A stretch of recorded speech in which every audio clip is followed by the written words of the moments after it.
Magandang araw na naman pong muli sa inyong lahat mga ka-vlog, boss, idol, regular viewer, silent viewer at kasama na rin po ang lahat ng mga OFW. Ang gagawin ko naman po ngayon ay magche-check po ako ng battery. So itong battery po na to ay kaninang umaga po ay hindi na pa-start yung dump truck na to. Itong Photon na 2534 ATX po.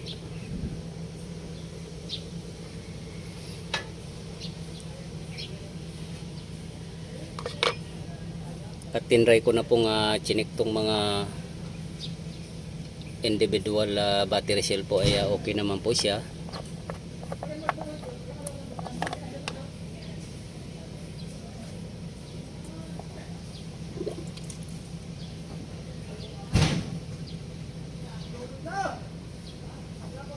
Lahat po ng reading ay ganyan, pare-parehas po.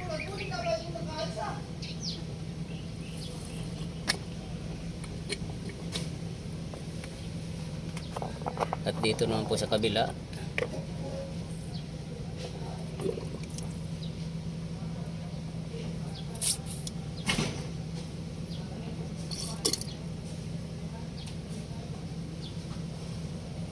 So ganito rin po, pare-parehas sila.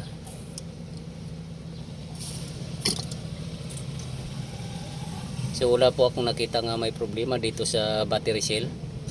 So anim-anim po yan sa bawat isang battery. Kaya pare-parehas pong pasado po sa hydrometer test yung tubig po.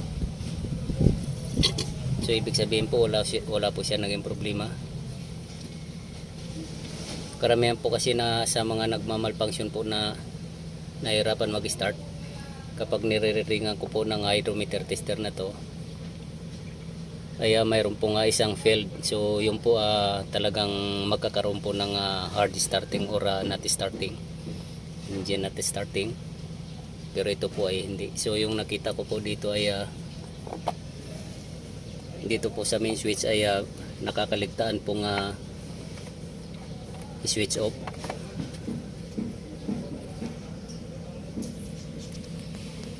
Ito pong main battery switch po. Kapag ganyan po kasi ay naka switch on po siya, yung kuryente po ay pumasok po sa buong sasakyan, entire sasakyan po. Dapat po kapag once natatapos na pong ginamit itong dump truck ay nakaupo dapat to. So ganyan po yung posisyon dapat,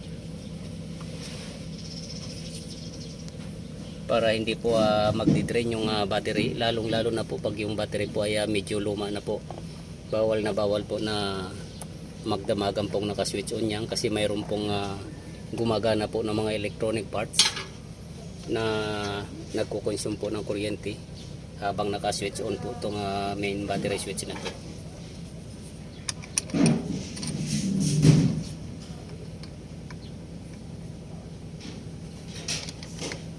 So titingnan po natin yung pagkakaiba ng naka-switch off at saka hindi po.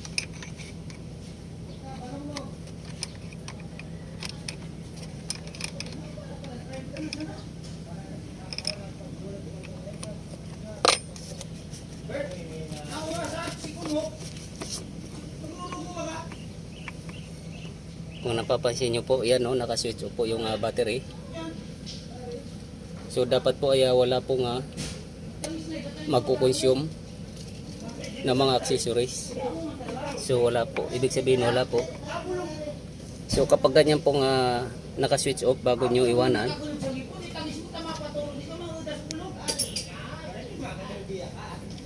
wala pong hindi po magdi-drain yung battery. So once na ito po ay pagkatapos nyo pong gamitin ay naka switch on po to, iiwanan yung nakaganyan. So ganyan po ang mangyayari. Yan po, kung napapansin nyo po ay mayroon pong i-spark. Ayan.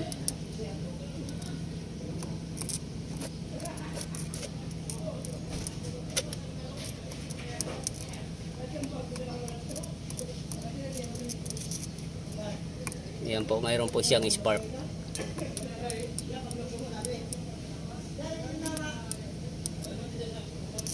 Ayan o.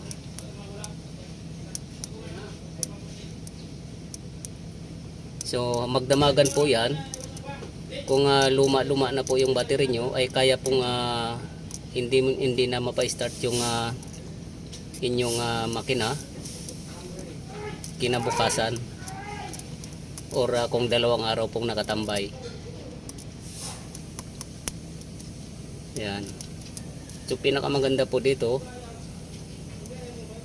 once po na tapos na po tayong gumamit, ay isi-switch off na po natin to. Yan, nakaganyan posisyon po siya. Yan o, wala na po. So ang nakikita ko po dito, dahil base po sa nakikita kong pag-check po ng battery, hydrometer tester, so wala pa akong nakitang problema. So ito po yung nakita kong problema, dahilan nagdi-drain po siya dahil naka-switch on po yung main battery switch na to. So ayan po, wala po siya oh.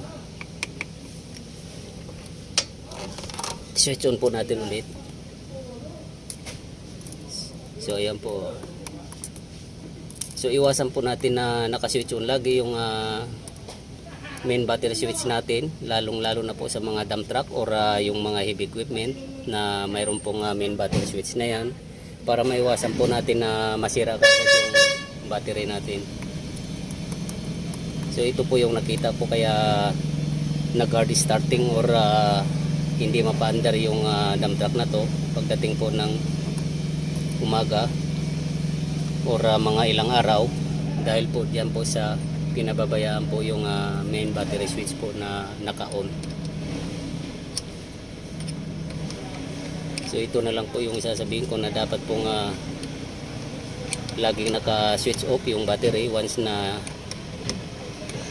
main battery switch, once na hindi po ginagamit, para maiwasan po yung pagka-drain ng battery.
So obserbahan ko na lang po to bukas ulit, at itong main battery switch po to ay siguraduhin ko pong may switch off, may switch off ko ngayon, para bukas po ay obserbahan ko kung talagang totoo yung hindi siya umi-start or hard starting siya. So malalaman ko po bukas to. So hanggang dito na lang po muna ang video kong ito. Please like, subscribe na lang po and hit notification bell para sa susunod na mga video. God bless all po.